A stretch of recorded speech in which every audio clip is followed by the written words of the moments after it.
So SpaceX has launched 60 communication satellites so far. And these communication satellites are Starlink. Basically super high-speed internet via satellite. And astronomers aren't really happy with what SpaceX has done so far, because they can see Starlink satellites when they look up in the sky with their naked eyes. One of my friends actually saw them. He was in, I think it was in Maine or somewhere on the East Coast. I can't remember. He was traveling, but he looked up in the sky and he didn't realize that it was Starlink satellites. He was like, "What the heck is that thing?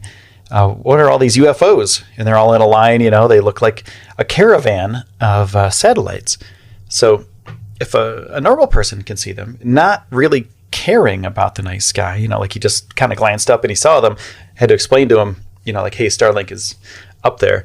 Now, these astronomers, they're very worried that their views of the night sky aren't going to be clear anymore, especially if SpaceX gets their 12,000 Starlink satellites up there. So the International Astronomical Union, which is a key ruling body when it comes to the night sky, they've actually released a statement that basically said, I'm going to break this down for as easy as possible. Basically, we can't see the things that we want to see because there's satellites in our way. There needs to be regulations around these satellites so astronomers can continue to do their jobs because they don't want to be interrupted by satellites.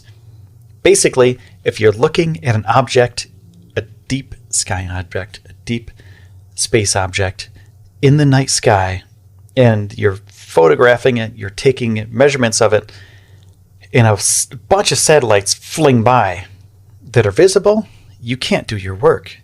And it's not cool. I mean, it's cool to see satellites, right? It's cool to look up and you see satellites flying by. That's neat. But astronomy is super important. So these people at the International Astronomical Union put out a press release and said, we don't like it. Let's figure out a way to manage all of these satellites that'll be coming up, because there's not just Starlink, right? There's other companies out there that want to do this too, and they see a profit in the future, and there has to be regulations, international regulations that stop or, figure out a way to mitigate the damage that these satellites are doing to the night sky. And it's not only visible. These satellites use radio frequencies to transmit data back and forth from the satellites to the ground. And also there's radio astronomy, which could possibly use the same frequencies as these satellites.